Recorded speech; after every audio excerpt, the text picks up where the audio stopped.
Hello जोहार नमस्कार मुई आपनकर चाषी पिला दिवाकर वेलकम टू माय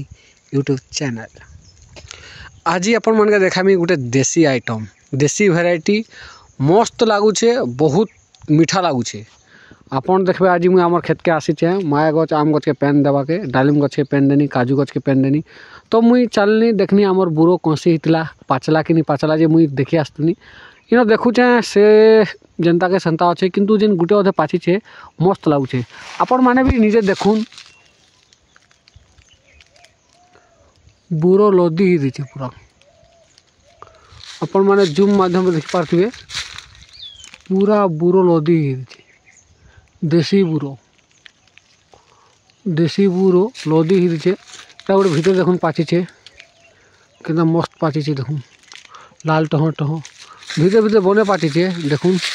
आपण मन के देखुचे पूरा भीतर के नहीं करबी इटे पाचिचे इआड़े भी इटे पाचिचे बुरो माने मस्त आ गोटे भल वेराइटी देखुन एंता बुरो पाचिचे जे मस्त गथी हे जिचे पाचिचे पूरा मस्त इटा होचे हमर देसी आइटम देसी बुरो मस्त भल लागसी पूरा लदी हे गचरू मूलरू गोड़ तक पूरा बुरो लदी हे।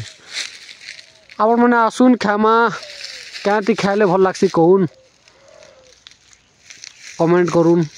बुरो क्या खाइले भल लागसी।